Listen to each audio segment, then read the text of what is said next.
waa'ee dhiibbaa dhiigaa walii wajjin dubbannaa qopheessitoota qophii kanaa kan taane ani Abdii Dingataa fi akkasumas Dr. Sanbataa Guuttataatu walii wajjin jirra. Dr. Egaa waa'ee maaltu saaxila nama baasa dhiibbaa dhiigaatti kan jedhu walii wajjin ilaallee jirra. Egaa amala namaa nu kaastaniitu amala namaa keessaa yaa'u sababa sosochii gochuu dadhabnee fi qaamni furdachuun isa tokko kanneen akka alkoolii dhuguu akkasumas immoo taa'umsillee akkaataan hirribaa keenya akkaataan nuti laayif istaayilii sa'aatii 24 sarkuleetii goonu maal fakkaatan? Egaa namni namaa sochii hir'isutti fakkeenyaaf namni tokko harka caalaa taa'aa oola taanaan yookiin immoo nannaaf barbaachisaa kan ta'e sochii qaamaa hin godhu taanaani furdina dhufaa deema. Furdina sana keessaa dhukkuboota adda addaatiif nama saaxila. Isaan keessaa tokko dhiibbaa dhiigaa dabaluudha. Dhukkuboota warra biraa fakkeenyaaf sukkaaraafis akkuma nama saaxilu dhiibbaan dhiigaas akkasumas dabaluu danda'a. Amalooti warri kaan warri akka fakkeenyaaf alkoolii dhuguun garmalee yoo namni tokko baay'ee dhuga ta'e carraan namni sun dhiibbaa dhiigaatiif hin qabamu yookiin rakkoo biraatiif saaxilamus akkasuma dabalata jechuudha.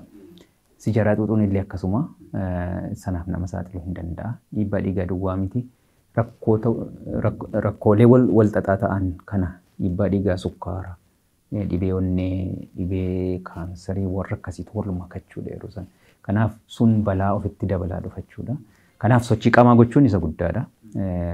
Fakkeenya ofirraa ittisuudhaaf yaaluudhaaf sochii qaamaa gochuu namni ofii qajeelaa ta'ee giddu galeessuma ta'ee akka inni nama tokkoof hamma barbaachisu sana yookiin hamma hojjaasaa yookiin dheerina isaatii wajjin kan wal madaalu ta'uunsa dhiibbaa dhiigaa dabalatee dhukkuboota biraarraallee namarraa ittisuu hin danda'a jechuudha. Egaa mee gara yaala isaatti yaa dhufnuuti. Namoonni baay'een yaala dhiibbaa dhiigaa gaafa ilaalan tokkoffaa umurii guutuudha waan ta'eef jedhanii gara yaalaatti dafanii galuun baay'ee nama rakkisu. Akkasumas immoo waa'ee qoricha saajii wal qabatee namoonni perceptionii isaanii qaban illee adda addaatu jira. Mee yaala isaanii ibsaati waan ekspiriyansii keessatti argitan namoota yaaluudhaaf maybe simbirallee kan dhufanii namoota baay'ee sadarkaa baay'ee keessa darbanii sirriitti itti himamee jedheetu simbira dhufa isin durullee dhiisuu danda'u garuu gara sadarkaa jalqabaatti mana yaalaa dhaqanii ilaalamanii jedhanii gorsarratti baay'ee yeroo isaan rakkisan jiru ekspiriyaansii irraas nu sheer nu gootu yaala isaarraa jalqabaati. Egaa amma inni jalqaba sadarkaan jalqabaa namni tokko dhiibbaa dhiigaa qaba moo hin qabu isa jedhu irratti dura walii galuu barbaachisa. Akkas jenne namni tokko fakkeenyaaf miidhaa qaama keessa kan akka onnee kaleerra yookiin sammuurra isa ta'u hidda dhiigarra isa ta'u miidhaan hin geenye taanaan lakkoofsumti isaa duwwaan yoo ol ka'e irratti yeroon ilaallatan hin jiraata. Lakkoofsi isaa baay'ee oliin kan yoo ta'e yoo garmalee dabaleera ta'e carraanni balaa atattamaa geessisuu danda'u waan jiruufi yeroo sanatti qoricha barbaachisuu danda'a jechuudha yeroo sanatti. Egaan yaaliin gosa adda addaa jira. Qorichatuun jalqabin kan godhamudha. Qorichi immoo yeroo inni sadarkaa jalqabaatti isa ta'u tureessaa ta'u yeroo inni itti immoo barbaachisu hin jiraata. Namoonni gaan sanirratti walii galuu irratti fakkeenyaaf anaan wanti natti dhaga'amu hin jiru jedhanii turuus hin danda'u. Iddoo adda addaattis ilaallatanii. Dhugumadhaan namni baay'een mallattoo hin qabu. Dhiibbaan dhiigaa ol ka'umsaatti waan dhaga'amu hin qabu. Garuu maaltu ta'a yeroo keessa namni suni dhiibbaan dhiigaa garmalee ol ka'eera taanaani yeroo dheeraadhaaf onnee irratti fakkeenyaaf hojii dabaluudha irratti. Akka fakkeenyaaf nama guyyaa guutuu qonnaa qotaa oolee yookiin tebba deemaa oolee yookiin dhagaa dhiibaa oolee akka sanaatti onneedhaaf hojii kennu jechuudha. Gaafa dhiibbaan dhiigaa ol kaatu. Ol ka'ee tura taanaan qoricha kennamuufi ta'ee dhiibbaan dhiigaa sun gadi hin buune taanaan onnee irratti ba'aa dabaltee jechuudha. Isa sana reeguleet gochuudhaaf waan baay'ee hojjetti onneen.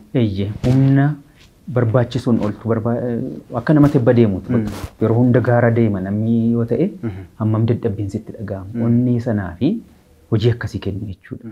Kalee irrattis akkasumadha. Pireeshariin sun garmalee gaafa baay'atu kalee irrattis akkasuma dhiibbaa uumaa hojii iseen hojjechuun malleetu irratti dhiibbaa uuma. Fakkeenyaaf namni tokko achi walirraa olee yookiin gaara hammam fiiguu danda'a. Sanarraa kaanii ilaaluu dandeenya. Hamma namni suni dirqama onneesaa kaleessaa irratti kan inni kaa'aa jiru jechuudha. Yookiin immoo hidda dhiigaa irratti illee dirqama akkasii irra kaa'u jechuudha. Namni suni utuu yaalamin garmalee ka'ee ture. Kanaaf onneen yeroo keessa dadhabaa deemti, kaleen yeroo keessa dadhabaa deemti, hiddi dhiigaa garmalee yeroo pireeshariin sun itti baay'atu sadarkaan inni sammuu keessatti yeroo inni itti fagee dho'uu danda'a. Sun gaan istrookii fa'aa fiduu danda'a. Yookiin immoo isumammaa coommi fa'aa yookiin moorri fa'aa kuufamuudhaaf illee saaxila baasa. Maaliif hin dadhabsiisa waan ta'eedhaaf achirratti itti qaqqabate istrookii kan biraadhaaf akkasillee nama saaxiluu danda'a. Heart attack akkasuma hidda onnee dhiphachuudhaaf illee moorri kuufamuudhaaf akkasumas hin saaxila jechuudha. Kalee irrattis akkasuma dhiibbaa fida. Hidda dhiigaa miilaa irrattis akkasuma dhiibbaa fida waan ta'eedhaaf yeroodhaan yaalamuun barbaachisaadha. Egaa gosi yaalii tokko fakkeenyaaf dhibeen keessa kan akka onnee kalee sumamma hidda dhiigaa waan akkasii jennu kun balaan akkasii hin geenye taanaani lakkoofsi isaas immoo baay'ee ol hin kaane taanaan inni sadarkaan jalqabaa qoricha malee yaaluudha. Qoricha malee yeroo jennu fakkeenyaaf soogidda dhiibbaa dhiigaa sana kan dabalchiisuu danda'u tokko soogidda soodiyem kilooraayidii waan qabuuf dhiibbaa dhiigaa dabaluu waan danda'uuf yookiin immoo isa dhaabuun dhiibbaa dhiigaa sana hir'isuu waan danda'uuf inni tokko isadha soogidda dhiisuudha. Lammataa sochii qaamaa gochuu yoo xiqqaatee guyyaatti daqiiqaa 30 torbanitti guyyaa 3 yookiin isaa ol sochii qaamaa gochuun yookiin sochii qaamaa yeroo jennu adeemsa xinnoo miillaan ariifatanii deeman irraa ka'ee namni sadarkaa danda'utti sadarkaa qaamni isaa hayyameefitti sochii qaamaa gochuu danda'a. Kaan nyaata warra dhukkuboota isaa wajjin wal fakkaataniif nama hin saaxille warra akka fakkeenyaaf coomni yookiin moorri kan ittiin baay'anne qibaatiin kan ittiin baay'anne yookiin dibati kan ittiin baay'anne isaan irratti hundeeffamuu fi warra akka kuduraaf fuduraa kana isaan harka caala gara sanatti nyaata ofii deebisuun isaan kun barbaachisoodha. Mee waa'ee soogiddaa irratti gaafan ilaalu baay'ee effective treatment kan jedhanii salt restriction jedhanii artikiliin tokko illee ni kaa'u. Namoonni keenya garuu barannoo keenya beektu nyaati keenya baay'ee caam jechuu qabaa. Buna keessatti ashaboo naqneeti kan fayyadamnu. Wantoonni haalli nuni ashaboo wajjin lifestylein keenya baay'ee ol ka'aadha. Namoonni baay'een karaa sanas rezistaantiidha. Sana dhiisanii gara ashaboo maleetti deemuutti meesarratti xiqqoo stressii akkasiin nu gootaniif qoricha fudhataniillee ashaboo dhiisuu hin danda'an jedhanii kan didan ni jiru. Tokkoffaa dhiisuun hin danda'ama. Lammaffaa immoo dhiisuun hammam bu'aa akka inni qabu akkasiin sirriitti stressii nu gootaniif. Egaa akka ta'etti nyaata kan keessaa soogiddi tokkodha. Sana malees mi'aan nyaataa baay'ee hir'isa waan ta'eedhaaf yeroo jalqabaan ulfaata dhugaadhuma. Yeroo keessa garuu namni itti baraa dhufa. Muuxannoomti namooti soogidda dhiisuu qabanii akkasidha. Jalqabatti ulfaata. Gaafa hir'isaa deeman booda immoo ashaboo qabaateef dhiisisa arrabi isaanii itti baraa deema jechuudha. Ashaboon nannaafis barbaachisaadha. Garuu hammamtu barbaachisa isa jedhuufi fakkeenyaaf nyaata keenya keessatti mimmixa yeroo qopheessan warra akka qimamii kana yeroo qopheessan soogiddatti naqu yookiin ashabootti naqu waan ta'eedhaaf sun nannaaf waan barbaachisu hunda qabatee jira. Sun gahaadha jechuudha. Kanaaf ashaboo dabalataa ittootti dabaluun hin barbaachisu jechuudha yeroo sana. Egaan akkuma maatii fakkeenya baay'ina maatii irratti hundaa'ee namni kan yeroo baay'ee rakkatu maalidha? Ittoo iddoo tokkotti hojjetu waan ta'eedhaaf ittoo adda addaa nama adda addaatiif hojjechuun yeroo itti ulfaatu jira garuu kun maal gochuu danda'u ittoo sana otoo ashabootti hin naqin yookiin soogiddatti hin naqin hojjetanii erga baasanii booda hundumtuu abbabbaan kan mataasaa hamma barbaadu sanatti naqachuu danda'a jechuudha. Jalqaba irratti rakkisaadha garuu yeroo keessa namni sun itti baraa dhufa. Lammata maalidha soogidda dhiisuun mataa isaatiin dhiibbaa dhiigaa sana hamma ta'e hir'isa. Lammata immoo bu'aan isaa maalidha qorichumtillee sirriitti hojjechuudhaa fi soogidda dhiisuun sun barbaachisaadha. Soogidda namni fudhatuuf namni hin fudhanne sadarkaa qorichi sun ittiin hojjechuu danda'u illee daangessuu danda'a jechuudha waan ta'eedhaaf. Humna qoricha sanaa yeroo inni itti hir'isu jira soogidda. Kanaaf ofii isaatiinis soogidda hir'isuun hin hir'isa. Dhiibbaa dhiigaa sana hir'isuudhaaf hin gargaara. Lammata immoo qorichumtillee sirriitti akka inni hojjetuuf gargaaruu danda'a jechuudha. Baay'ee isin galateeffadha Dooktar. Egaa daawwattoota keenyaa kan daawwachaa jirtan sagantaa Yookoo Dooktaridha. Yookoo Dooktar 724 waa'ee fayyaa keenyaa torbaniin qopheessinee isiniif dhiyeessinutu har'aa waa'ee dhiibbaa dhiigaa dhiyeessine. Egaa gara xumuraatti fidaa jirra. Yoo yaalamuu baate maaltu dhufa kan jedhu muraasa nu ibsitanii jirtu wanti itti dabalta yoo jiraate akkasumas dhiibbaa dhiigaa ofirraa ittisuudhaa fi maybe ka'umsi isaa beekamuu dhiisuu danda'a garuu wantoota ka'umsi isaanii beekamuu ofirraa ittisuudhaaf maal gochuu qabna kanumaan xumura. Tole ofirraa ittisuudhaaf egaan akkasila kaasuu yaalletti qaamaaf yookiin nanna ofiitiif sochii barbaachisu hojjechuu. Lammata nyaata ofii sirreessu qaamni garmalee akka hin furdanne ofirraa ittisu isaaf inni hin fayyada. Inni kaan immoo lakkoofsuma dhiibbaa dhiigaa keenya baruun illee sadarkaa itti aanuuf nu qopheessa waan ta'eedhaaf dursanii baruu fi erga turee miidhaan ni geessise baruun adda adda waan ta'eedhaaf isaan kun barbaachisoodha jechuudha. Namni dhiibbaan dhiigaa isaa ol ka'ee nyaata eeggachuun irra jiraatu.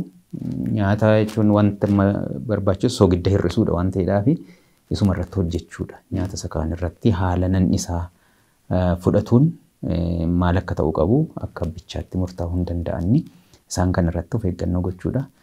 Bakka qorichi barbaachisetti immoo qoricha ofii yeroodhaan yookiin yeroo barbaachisu sanaa kaasee fudhachuuni dhiibbaa inni geessisuu danda'u yookiin miidhaa inni geessisuu danda'u warra akka onnee kalee hidda dhiigaa istrookii fa'aa warra jenne silaa sanarra nama hubaatii inni geessisuu danda'u yookiin miidhaa inni geessisuu danda'u baay'ee hir'isuu waan danda'uuf isarratti illee akkasuma abbaan sun hojjechuun barbaachisaadha jechuudha.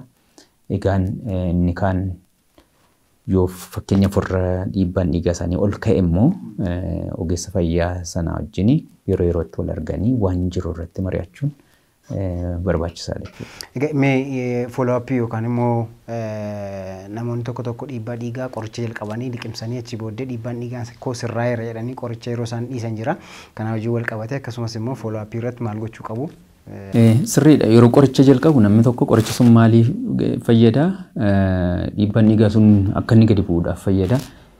Yeroo gadi bu'u garuu maal jechuudha sun? Gadi bu'e jechuun maal jechuudha? Qoricha sanaatu gadi buuse jechuudha. Qoricha sun irraa kaanaan deebisee maal ta'a?